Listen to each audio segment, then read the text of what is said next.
Bismillahirrahmanirrahim. Assalamualaikum warahmatullahi wabarakatuh. Alhamdulillahirrahmanirrahim. Hamdan yuwafi ni'amah wa yukafi majidah. Ya Rabbana alhamdu kama yanbaghi li jalalika wa azim sultanika. Iyyaka na'budu wa iyyaka nasta'in.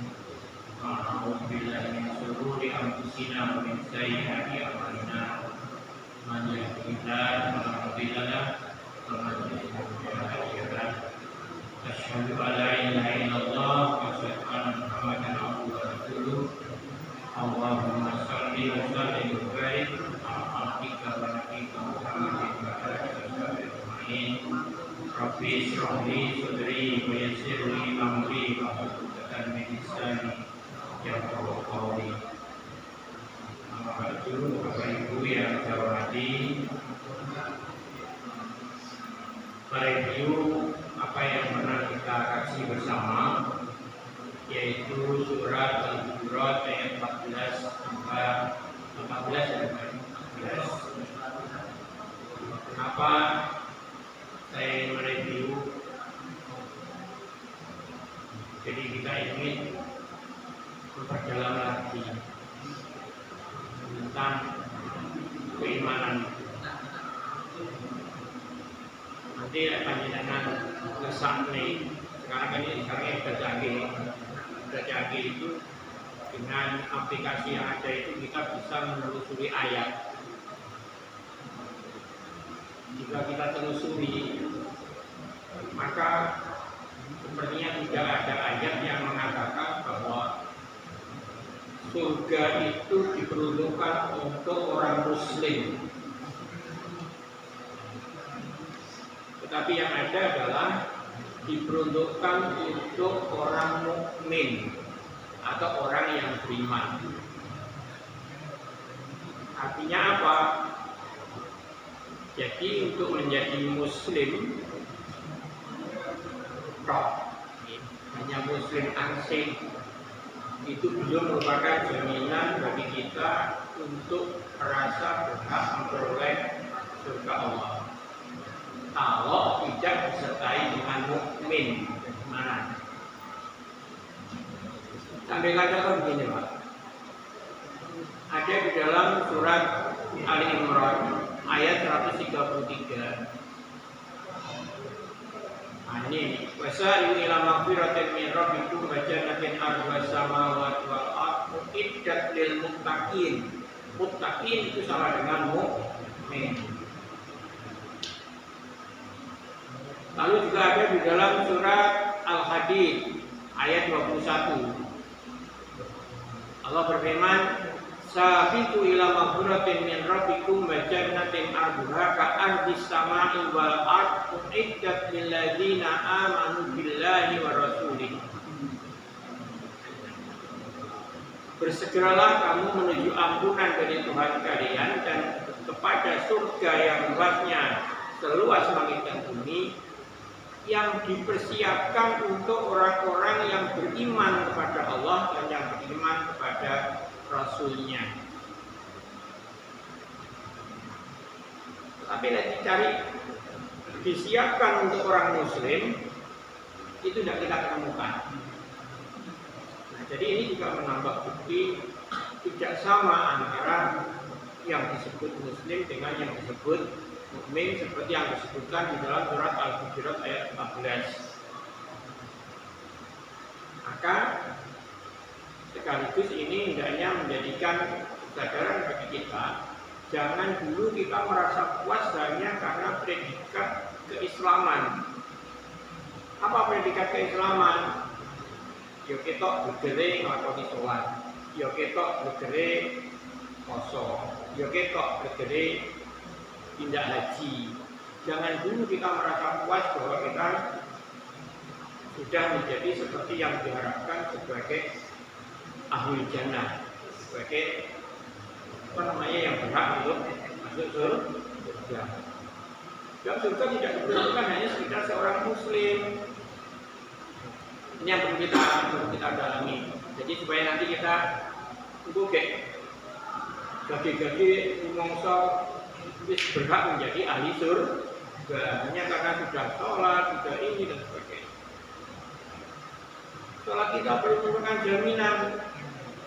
Sholat kita belum merupakan jaminan.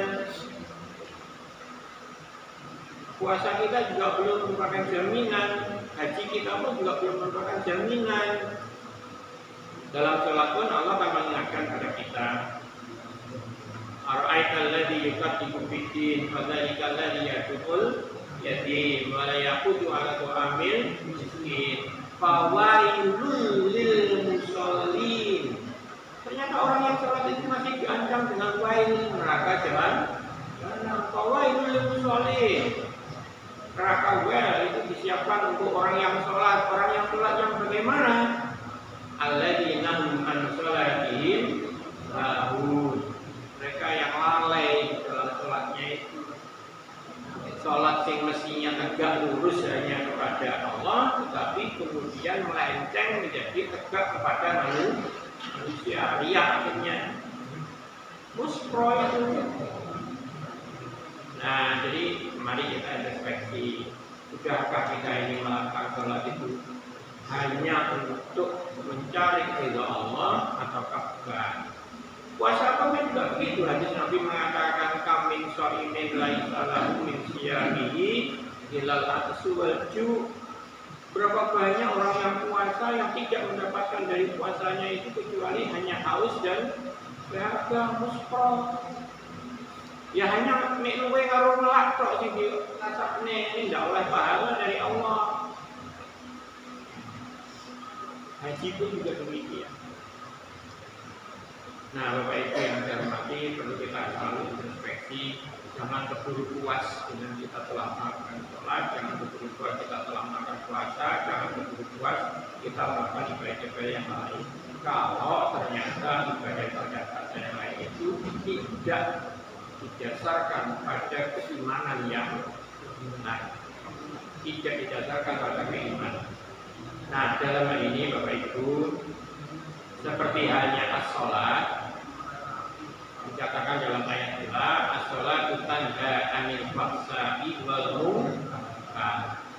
Sholat itu benar, tanha 'anil fahsya'i wal munkar, akan mencegah pelakunya dari mengerjakan yang keji dan yang munkar. Nah, jadi lek ngono lek sholat ning tetap melakukan yang keji-keji dan yang munkar, berarti sholatnya itu kan perlu dipertanyakan, sudah betul belum? Nah, jadi tidak membuahkan hasil gitu. Nah, belum lagi bahas apa itu yang keji, paksa itu apa saja. Perbuatan keji bisa pula melalui mulut kita, bisa pula melalui tangan-tangan kita, kaki kita. Yaitu segala sesuatu yang menyakitkan orang, yang mengingkari ajaran dan mungkar. Nah, monggo ini. Jadi sholat kita benar enggak bisa kita ukur. Di sholat yang enak-enak, yang melarani tangganya ya, sholatnya belum benar. Wis sholat, rajin. Yang senengane barang itu nggone ilang. Nah, ini juga belum. Nah, nanti diperjelas dalam hadis ciri-ciri daripada orang beriman. Man kana yu'minu billahi wal yaumil akhir, barang siapa yang beriman pada Allah dan hari akhir, fayaqul khairan aw liyasmut, hendaklah dia bicara yang benar, atau kalau tidak bisa mengatakan yang benar lebih baik ya dilakoni apa enggak ini. Ini indikator daripada keimanan. La yu'min ahadukum hatta yuhibba li akhihi ma yuhibbu li nafsihi. Barang siapa yang beriman pada Allah, hendaklah ia mencintai saudaranya sebagaimana ia mencintai dirinya sendiri. Dilakoni pada itu. Digolek uripe dhewe apa ya ada empati dan simpati kepada sama. Ini indikasi daripada keimanan kita. Jadi sholat kita itu mestinya mengarah mengarahkan kita untuk yang seperti itu. Nah, kalau ternyata kontraproduktif, berarti itu tadi kita baru berislam tapi belum beriman, karena indikator keimanan tidak muncul dalam kehidupan kita ini. Kita baru berislam. Nah, kalau kita kembalikan kepada ayat surat Al-Hujurat, qalatil a'rabu amanna qul lam tu'minu walakin qulu aslamna walamma yadkhulul imanu fi qulubikum. Yang ketika ada orang Badui mengatakan amanna, kami beriman, lalu datang perintah Allah pada Rasulullah Muhammad untuk mengatakan qul lam tu'minu, katakanlah kamu belum beriman, walakin qulu aslamna, tetapi katakanlah oleh kalian kami baru berislam.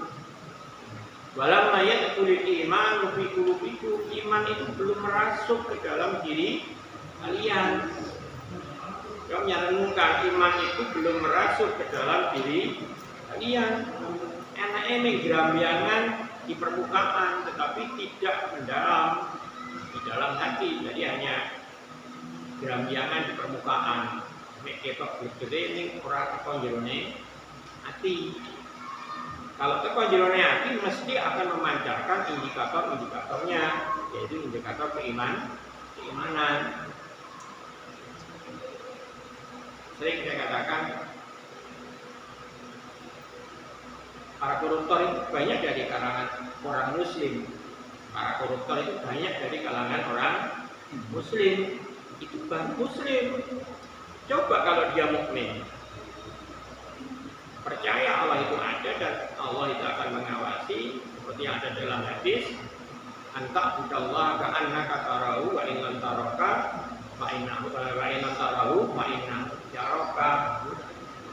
Itu tingkatan tertinggi setelah iman, yaitu ihsan dalam hadis itu. Kamu beribadah kepada Allah, kamu mengabdikan dirimu kepada Allah, seakan-akan kamu melihat Allah. Andaikan pun kamu tidak melihat Allah, maka yakinlah bahwa Allah melihatmu. Nah, ketika orang kemudian mengambil yang bukan haknya, itu kan karena Allah hilang dari pandangan dia, atau Allah hilang dari keyakinan dia. Itu mungkin kalau orang berkeyakinan tidak bertingkah laku yang bagaimana, tidak berbuat sesuatu, selalu dia merasa diawasi oleh Allah, maka tidak mungkin dia akan membuat paksa, jadi korupsi, mencuri dan sebagainya. Nah, ini bahan-bahan bagi kita untuk introspeksi supaya kita tidak terlanjur merasa puas dengan hanya ibadah-ibadah yang kita lakoni, tetapi itu hanya ada di permukaan secara jasmani, tidak mendalam, merasuk ke dalam hati. Panjenengan yakin Pak ya dengan kematian itu? Yakin ya? Benar yakin ya? Ajarnya setengah anggal-anggal, aku bakal urip selawase. Jumawa akhirnya dia, karena dia tidak merasakan mati. Kenapa tidak merasakan mati? Karena dia tidak yakin akan kematian. Dan tidak yakin akan kematian berarti itu juga indikasi dia ingkar kepada Allah. Karena Allah mengatakan kullu nafsin dha'iqatul maut. Setiap jiwa itu pasti akan mati. Dan kalau sudah datang kematian tidak dapat ditunda dan tidak pula dapat dikedepankan, dimajukan. Nah, yakin ya kan mati? Yakin. Nanti berdoa untuk supaya nanti dimudahkan dalam kematian.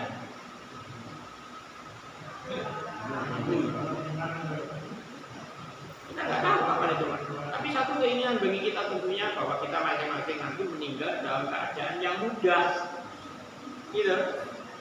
Nah, satu indikator orang yang kemudian tidak begitu yakin dengan kematian itu adalah ketika dia merasa takut akan kehilangan harta.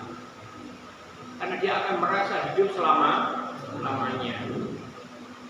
Karena dia merasakan hidup selamanya, maka dia takut akan kehilangan hartanya.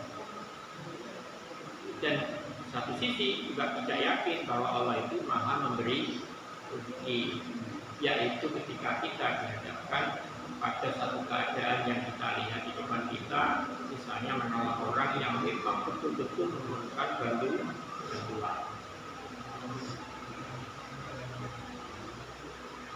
Doa yang sering tinggal di kita. Allahumma inna nas'aluka salamatal fiddin wa afiyatan fil jasad wa ziyadatan fil ilmi wa barakatan fil rizqi wa taubatan qoblal maut. Nah, ini menyinggung nih kematian. Taubatan qoblal maut, berikanlah ampunan sebelum kematian. Wa maghfiratan ba'dal maut, sama ampunan.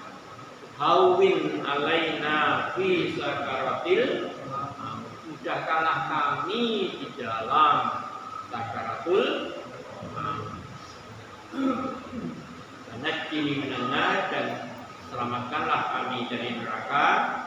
Wal afwa indal hisab, dan berikanlah ampunan nanti ketika hari perhitungan. Kita baca ini karena kita yakin bahwa kita akan mati, dan kita berharap bahwa dalam mati nanti ada kemudahan yang diberikan oleh Allah kepada kita. Karena kita yakin bahwa kita akan mati. Nah, jadi kemudahan Islam kita ditindaklanjuti dengan keimanan yang mendalam di dalam diri kita. Indikator daripada keimanan itu banyak. Jadi bukan hanya ibadah yang mahdhah, tetapi juga ibadah ghairu mahdhah. Bapak Ibu yang saya hormati, dalam ayat apa tadi yang sempat kita baca tadi itu? Ali Imran ayat 133. Besar ila maghfiratin min rabbikum, dan segeralah kalian menuju ampunan daripada Tuhan kalian. Jannatin arduha samawati wal ardh, dan kepada surga yang luasnya seluas langit dan bumi. Uiddat lil muttaqin, disiapkan untuk orang yang bertakwa. Pertanyaan kita, lalu siapakah orang yang bertakwa itu? Dijelaskan dalam ayat berikutnya. Alladzina yunfikuna fis-sarra'i wad-dharra. Siapa orang yang bertakwa? Orang mukmin itu siapa? Ialah mereka yang membelanjakan, menginfakkan, mensedekahkan, menzakati hartanya. Fis-sarra'i wad-dharra, baik dalam keadaan senang maupun dalam keadaan susah, dalam keadaan lapang maupun dalam keadaan sempit. Jadi tidak ada rasa pesimis itu. Tetap optimis melakukan apa yang diperintahkan Allah. Wa kadhiminal ghaidha, menahan diri dari amarah. Jadi menahan amarah itu juga indikator daripada keimanan. Menahan marah adalah indikator daripada keimanan. Wal afina 'anil nas, dan memberikan maaf kepada manusia. Nah, memberikan maaf kepada manusia itu juga indikator daripada keimanan. Ini indikator-indikator ini coba kita introspeksi, apakah sudah kita lakukan di dalam kehidupan kita ini. Cik senang marah-marah bonda, cik dendaman bonda, berarti tidak memberikan maaf. Allah yuhibbul muhsinin. Dalam ayat berikutnya, walladzina idza fa'alu fahisatan, dan apabila melakukan fahisah, perbuatan keji,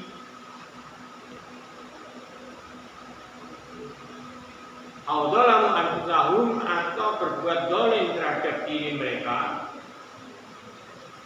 Dalam prinsipnya kita menzalimi sesama muslim itu sesungguhnya sama saja dengan menzalimi diri sendiri. Jadi kita berbuat zalim kepada saudara kita sesama muslim, itu artinya kita pun ketika itu menzalimi diri sendiri. Karena itu dalam ayat Waladina idza dzalamu anfusahum, dan mereka yang mendolimi diri mereka sendiri, zakarullah, mereka ketika itu dan ingat kepada Allah, wastaghfiru lidzunubihim, dan memohon ampun untuk dosa yang ia lakukan. Wa may yaghfiru dzunuba illa Allah, dan siapa yang memberikan ampun kecuali Allah. Nah, ini yang penting. Walam yusiru ala ma fa'alu wa hum ya'lamun, dan ketika itu dia menyadari kesalahannya, tidak melanjutkan kesalahannya, wa hum ya'lamun, dalam keadaan sadar. Ini indikator daripada keimanan. Jadi harus kita tindak lanjuti di dalam kehidupan kita kalau kita ingin meningkatkan kualitas diri dari menjadi muslim meningkat menjadi seorang mukmin. Dan di tingkat mukmin inilah kita lihat di dalam ayat ini, surga itu disiapkan. Banyak nanti indikator keimanan itu akan ditunjukkan baik di dalam ayat Al-Quran maupun di dalam hadis. Nah, mari kita lanjutkan.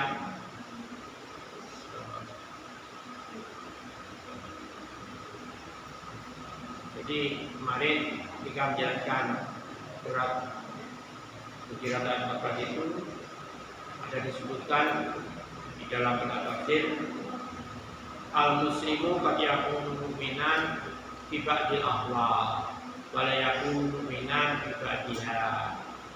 Muslim itu kadang-kadang pada hal-hal tertentu itu menjadi seorang mukmin, tetapi pada hal-hal yang lain tidak menunjukkan keimanan.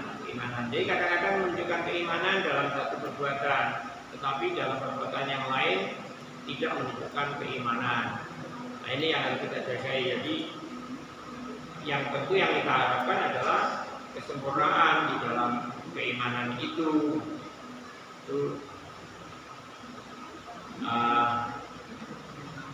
Atau dengan kata lain juga dikatakan al-mu'minu muslimun fi jamil ahwal wa kullu mu'minin muslimun wa laisa kullu muslimin mu'minan. Maka setiap orang mukmin itu muslim, wa laisa kullu muslimin mu'minan, dan tidaklah semua yang disebut muslim itu mukmin. Setiap mukmin itu muslim, tetapi tidak setiap muslim itu mukmin. Paham ya? Apa? Ya tadi, para muslim hanya sebatas dengan gerakan-gerakan lahiriah, tetapi tidak mendalam, tidak masuk di dalam hati. Karena dikatakan setiap yang melakukan sholat belum tentu mukmin, tapi setiap mukmin mesti melakukan sholat. Orang yang melakukan haji belum tentu mukmin. Ini kalau setiap mukmin mesti, nah gitu. Dijabarkan kurang lebih jadi seperti itu. Nah, kita lanjutkan pada ayat berikutnya menjelaskan tentang lalu siapa orang mukmin di antara yang disebutkan dalam ayat berikutnya.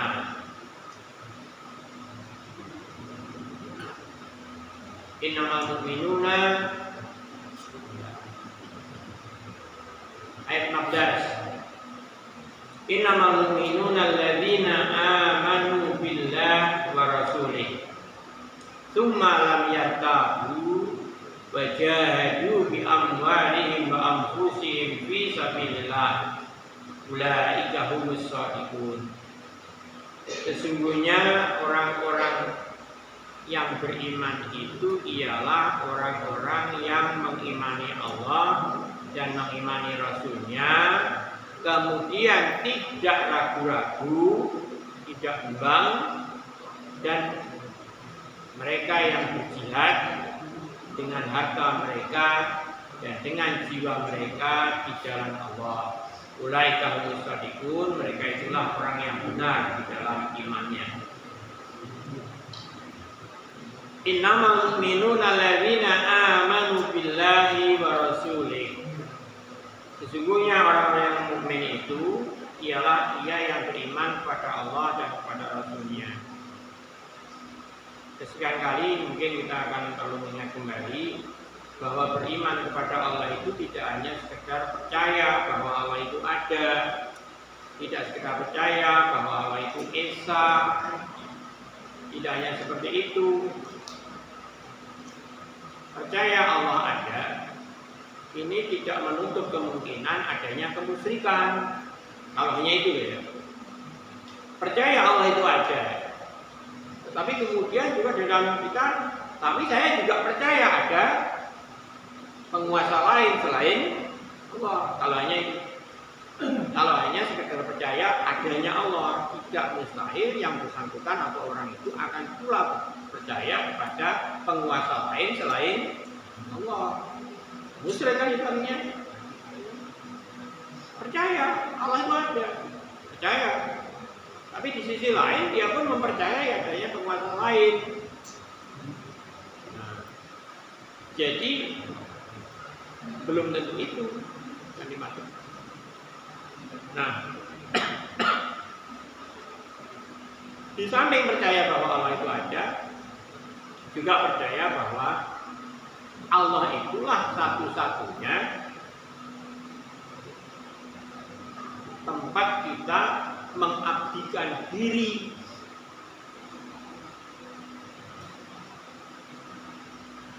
Kalau ini sudah dibawa ke situ, yaitu wujud daripada iya karena budu, ini diwujudkan, maka tidak ada lagi selain Allah yang patut diibadahi. Ibadah itu hanya diapakan? Kalau abdi dikatakan sebagai dihamba, maka memperhambakan diri kepada selain Allah. Lalu apa artinya memperhambakan diri ini? Memperhambakan diri itu artinya patuh tunduk kepada apapun yang ditentukan oleh yang kita menghamba, yaitu berupa perintah maupun berupa larangan. Saya menghambakan diri kepada seseorang, maka apapun yang menjadi perintah dan larangan dari orang itu pasti saya tepati. Ini namanya menghambakan diri. Maka ini kalau kemudian di samping Allah juga kita letakkan sesuatu yang lain yang kemudian kita menghamba kepada orang lain itu pula atau sesuatu yang lain ini, itu kemusyrikan. Berarti keimanan kita itu belum murni. Ya mohon ya, jadi menghambakan diri artinya memenuhi, melaksanakan apa yang menjadi perintah dan larangan dari zat yang kita hambai. Karena kita introspeksi menjauh ini. Seperti misalkan upacara larung, biasanya surong ya. Larung biasanya surong. Larung, surong, gitu. Itu orang takut untuk meninggalkan upacara larung itu. Berarti itu sudah masuk ranah ibadah. Kalau sudah selesai rasa takut, ini berarti ranah ibadah. Jadi melaksanakan larung itu merupakan bagian pelaksanaan ibadah. Karena ada rasa takut. Itu begini, di antara ciri ibadah itu jika kita ada rasa takut, baik untuk melakukan ataupun untuk tidak melakukan. Kalau ada rasa takut, ini berarti indikator bahwa ini adalah masuk ranah ibadah. Larung, kita takut untuk meninggalkan. Adanya rasa takut berarti perbuatan larung ini adalah ibadah. Nah, yang diibadahi siapa? Mungkinkah Allah membutuhkan larung? Saya tidak ngerti larung isinya apa ya, ngerti aku. Tapi kalau kemudian itu dilakukan pada selain Allah, ya sekali lagi berarti keimanan kita kepada Allah itu belum benar. Karena inti keimanan itu adalah tauhid. Di dalam prinsip Islam, keimanan itu adalah tauhid. Iya karena berdua iya karena lain menegaskan pada kita tentang tauhid itu diwujudkan dalam bentuk baik itu ibadah maupun tempat kita mengaturkan diri semata-mata hanya kepada Allah. Ini jadi yang sudah ya. Karena innamal mu'minun sesungguhnya orang-orang mukmin itu atau orang yang mukmin yang sempurna itu ialah yang beriman kepada Allah. Beriman kepada Allah itu artinya mempercayai Allah sebagai satu-satunya Tuhan, mempercayai Allah sebagai satu-satunya tempat kita beribadah. Yaitu wujud iya karena itu wa iya karena lain juga wujud dari wa ilahu ilahu wahid, Tuhan kalian itu adalah hanya satu. Nah, kemudian kalau kemudian ada bentuk-bentuk yang kira-kira itu bertentangan dengan keimanan tadi itu, yaitu kemusyrikan, menempatkan sesuatu selain Allah sebagai yang berhak menerima peribadahan, maka ini berarti belum innamal mu'minun, belum menjadi sesungguhnya orang mukmin yang sebenar-benarnya. Kenapa? Amanu billahnya ini belum benar-benarnya. Amanu billahi wa rasulihi tsumma lam yartabu. Beriman pada Allah, beriman pada Rasulnya, kemudian tidak lagi bimbang terhadap apa yang diimani. Salat itu yang ngomongnya ya. Ini tindakan memang aneh ya. Tindakan apa itu namanya mengembangkan pikiran. Liberal. Maksudnya dia ingin mengatakan sholat itu adalah satu perbuatan peribadahan yang tidak rasional. Ini saja sudah salah. Jadi di dalam peribadahan itu jangan kita bicara masalah rasional dan irasional. Dalam peribadahan itu adanya adalah ketaatan. Lakoni apa sih dikatakan buku rasional atau irasional tidak usah dipikirkan, tapi jalankan. Jangan kemudian ditanya, oh ini tidak rasional, kok sholat di neklak ketu, harus jengking, harus sholat. Tidak ada rasionalitasnya, nggak rasional. Tapi inti ibadah itu bukan rasional dan irasional, inti ibadah itu adalah taat. Maka ketaatan kita yang tulus semata-mata kita lakukan yang ibadah tadi hanya semata-mata karena itu perintah Allah, maka insya Allah inilah yang diharapkan sebagai peribadahan yang sesuai dengan landasan keimanan. Hanya karena Allah, hanya karena perintah dari Allah, bukan yang lain-lain. Ajaran haji yo akeh tidak rasional dari awal sampai akhir itu. Nyapa tidak menghubungi omah watu. Jadi pikir-pikir ya apa kan itu ya. Lalu lari-lari dari satu bukit ke bukit yang lain. Ambok. Lalu kenapa harus kemudian melempar-lempar jumroh? Tidak ada yang rasional. Kalau dirasionalkan. Tetapi masalahnya ibadah itu bukan masalah rasional dan irasional, tapi ibadah itu adalah ketaatan yang dituntut.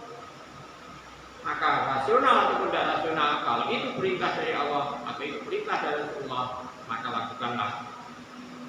Semata-mata hanya karena ingin melakukan perintah Allah dan mendapatkan ridho daripada. Sudah tidak usah dipikirkan yang lain. Tidak usah dipikirkan yang lain. Zakat ini yang juga terlalu berat bagi manusia kadang-kadang karena sifat daripada hubub dunianya, cintanya kepada dunia tadi. Tapi kalau orang yang kemudian lam yartabu, tidak ragu-ragu bahwa itu adalah perintah Allah dan perintah Allah itu adalah harus dilaksanakan, maka dilaksanakan seberat apapun daripada perintah itu. Nah, jadi satu, siapa orang mukmin itu? Ialah yang amanu billah wa rasulihi tsumma lam yartabu.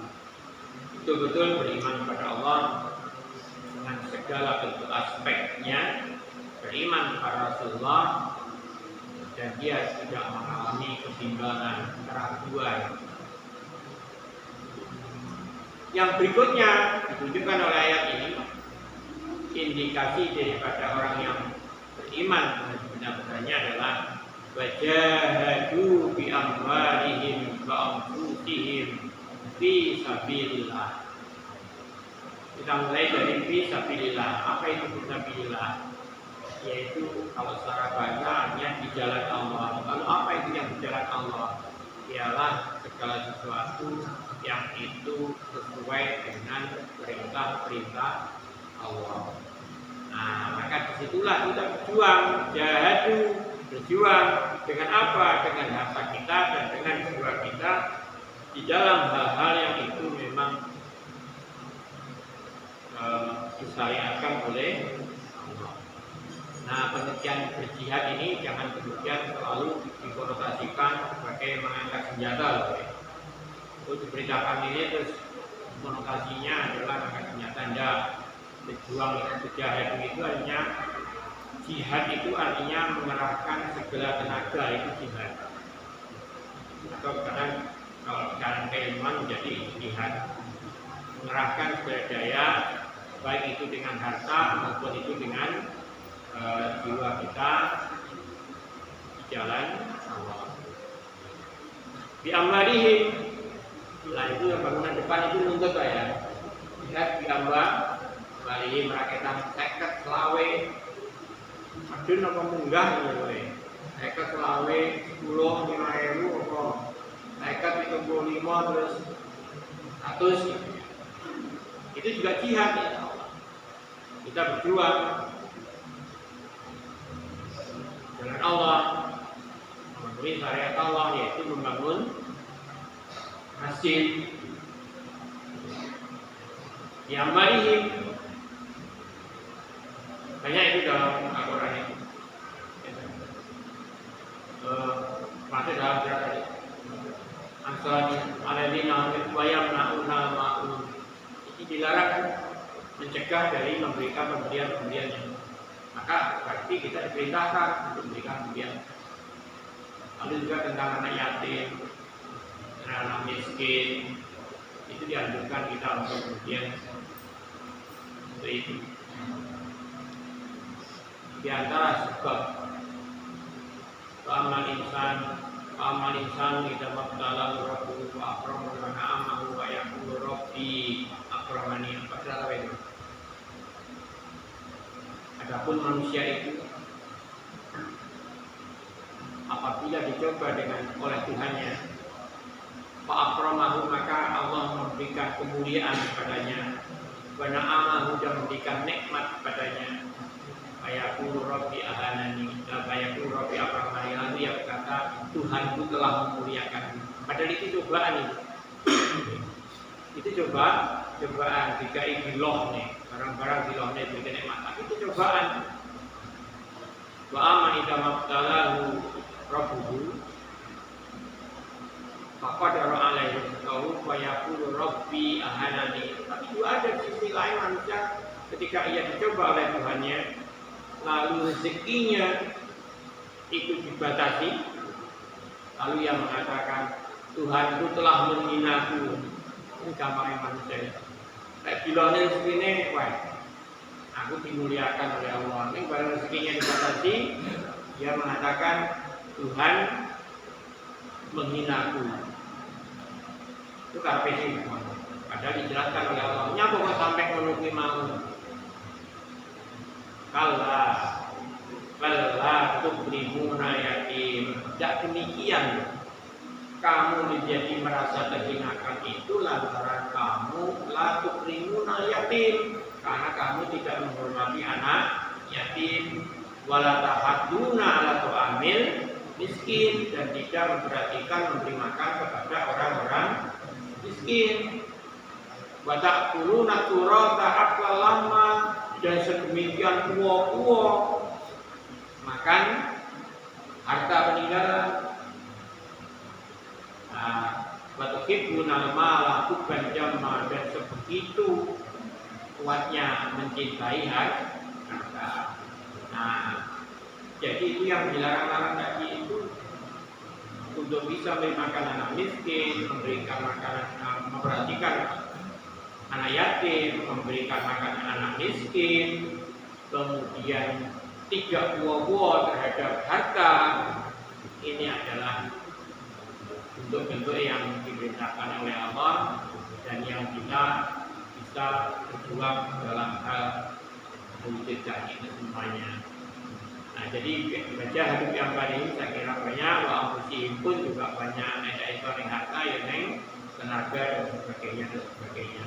Fisabilillah, ulaika musaddiqun, dan itulah ciri-ciri orang yang benar di dalam keimanannya. Nah, Bapak Ibu yang saya hormati, jadi dari review ini akan saya sampaikan tujuannya adalah satu, jangan kita terburu puas dengan telah melakukan amal-amal ibadah, sholat, puasa dan seterusnya itu, lalu kita sudah merasa menjadi sempurna.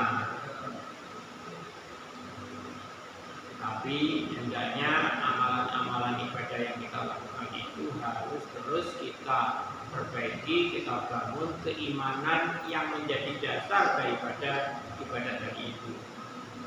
Jangan seperti yang dikatakan tadi, setiap muslim belum tentu mukmin, tetapi setiap mukmin pasti muslim. Setiap orang yang melakukan sholat belum tentu mukmin, tetapi orang mukmin mesti melakukan sholat. Nah, ini yang kita perbaiki. Jangan hanya menjadi sholat ini belum tentu mukmin. Terus kita tingkatkan menjadi mukmin yang pasti itu akan melakukan sholat. Dan kalau kita menilik pada hadis, tingkat yang tertingginya lagi adalah ihsan. Karena kita ihsan ini seakan-akan kita berhadapan dengan Allah. Itu lebih sempurna dari keimanannya.